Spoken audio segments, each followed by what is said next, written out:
Okay, we're going to jump right into questions about the nitty-gritty. Do you often find yourself with clients that want to install storage systems or just want to do better with what they already have? I will tell you that most of my clients want to do better with what they already have. A lot of them have already worked with professional organizers before, so they aren't necessarily looking for new systems. They're just kind of like, I'm not even using the system that I have because I have too much stuff.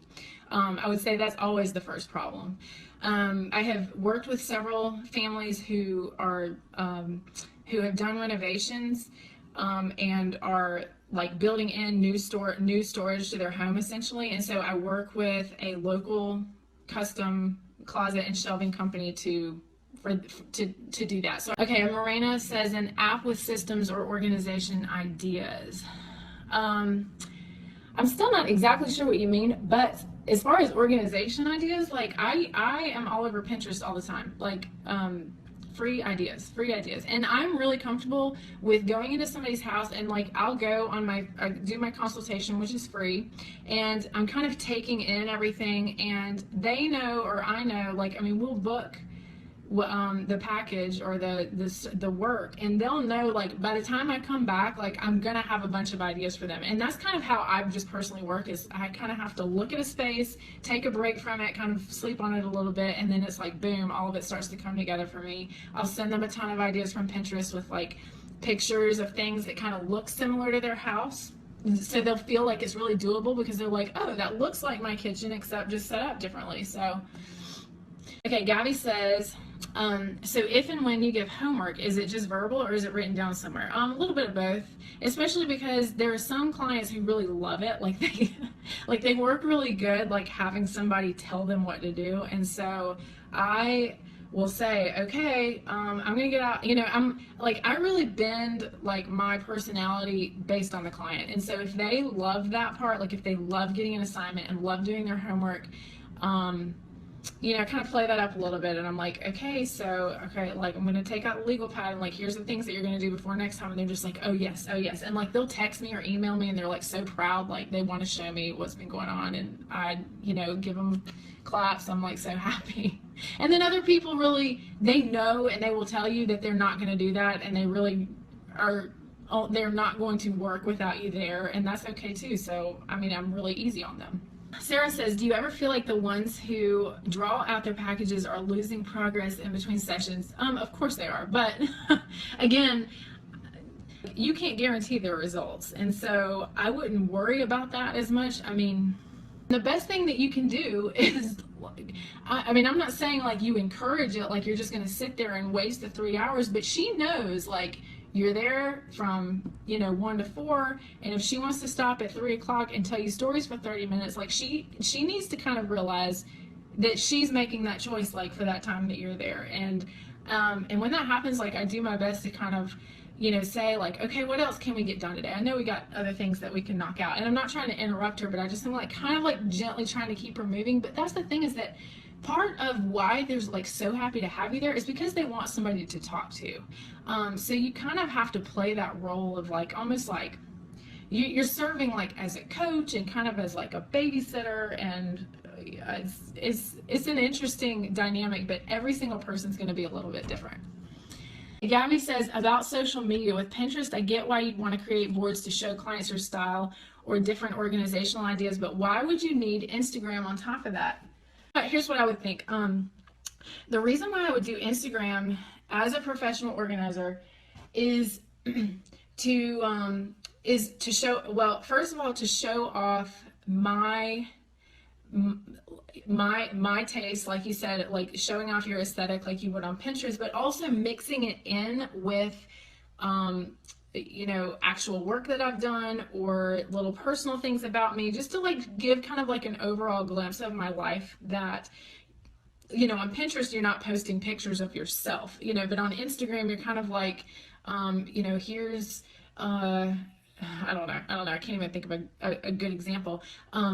But to me, it would be more about connecting with like local people that you want to network with, either as clients or that you want to network with who could help you get clients. And that could be people in a number of professions, like for example, an interior designer. So I would want to be on Instagram and like have like this really cute, like really styled feed, and like, and a lot of people do really well with having like inspirational quotes and everything.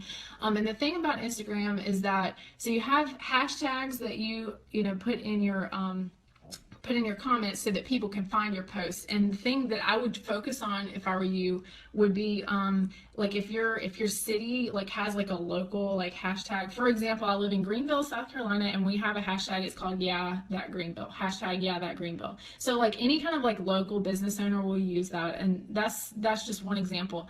But Pinterest, what I think about Pinterest is like that's like your like scot-free way to use pictures from like all different sources that people know are not your pictures, or like mostly are not going to be your pictures. And so I can put together like an inspiration board for a client using Pinterest that they know is not going to be full of my portfolio of work. It's just ideas that I have picked out that like I think especially suit them. Does that make sense? Okay, Marina, are you the one who's suggesting where to start? For example, we will start with the kitchen or rooms. Oh, as a professional organizer, am I the one suggesting where to start? I would love to be. I always have like an overall game plan for the house, and I will write that up after my consultation with them. And you get like really good at this, where you can kind of look at like what their level of clutter is. Like first of all, what are their goals? Like, are they moving, or are they just doing this for, you know, fun, or like long term, they're trying to downsize, they don't want their kids to have to go through their stuff one day. Like, you take what their goals are, take what their kind of levels of clutter are, and what they need to be using their house for. For example, if somebody's working out of their home, then you probably need to start with their office or wherever you can make their space easier to work from. Excuse me. So I kind of, yeah, like I'll put together a plan. Do we follow that plan? Usually no, because the reason why is because I like to allow for flexibility. Like once you kind of get in, like when you get in the space, or when you get in somebody's home and you start working together that day, it's kind of like, well, you know, I said we really needed to do this, but like now I've got my kids coming in for the weekend, and I really need to get like our guest rooms, like, you know, kind of fixed up again, and get all this, you know, stuff off to, you know, Goodwill that I've been like hoarding. And you kind of like have to allow for changes that are either based on like their schedule, or just kind of like their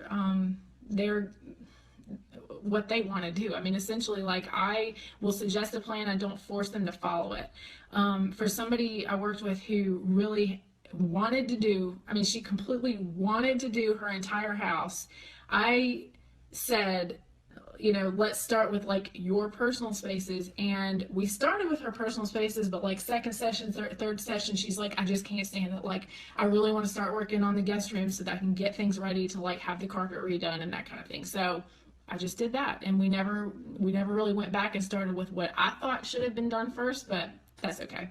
She was happy. And that's the thing, is that like I'm always aiming for like her to have that feeling of like, oh my God, it just feels so much better than I did before you came here. And I guarantee you people always feel that way. Okay, Moral says, how do I handle friends asking me to organize for them but not expecting me to charge them? I also feel guilty about charging friends or neighbors, so I end up avoiding doing it for them. So it's a loss for all. Oh, I like that term, loss. It's lose. Yep. I wouldn't organize for friends. The reason why, unless these friends are also going to refer you to paying clients, but like, Merle, I know you've been in business for a while, so I wouldn't even go there with them now. I mean, no. And like, also, like, you have a certification in interior design, and I just would not like backtrack in your mindset at this point, because you're not trying to get started. Like, you already have experience. So I wouldn't do that. The only reason why I would do that is if their houses were like literally so fabulous that you would just die to have pictures of their like perfectly organized houses on your website and be able to say, this is my work, then I would maybe do it. Okay, Ashley says, I wish I was good at the business part. That's where I struggle. I have ideas for days for you. I think we can work together a little bit and get you on your way. Okay, Adria says her comment about being a little bit sad was in regards to them being lonely. Yeah, it is. It is sad. And I'll just say that like this is definitely, and maybe I act like all I care about is the business side of it or the money, and that is not true at all. Like I get so wrapped up with my clients, like I'm so involved with them. I care about the outcome of the stories they tell me. Like I wonder about people I worked with like almost 3 years ago. I'm like, how are they doing? Like I wish I could just text them or call them, but it kind of feels weird because I'm not their friend. Like I just was in their house for a while. I'm always thinking though about like how you can leverage somebody who's willing to have you in their house. Like let's say that you have been organizing for a while and you want to branch into kind of specializing in like wardrobe consulting or like styling or closets, okay? And you have a friend who is willing to just let you do your thing and use them like as a case study or an example so that you have something on your website to be like, this is what I do, like this is my specialty, or this is what I care the most about. Because sometimes when you have a paying client, they are not necessarily just like, I mean, they have a little bit more of, obviously they have the say in what is going to happen in their house. So sometimes if you are kind of wanting to switch directions, maybe that could be a good idea. But I'm really thinking more like once you have clientele under your belt and you're making money. Like if you're not making money yet, you need to be taking jobs that are paying you. Like that's the bottom line to me.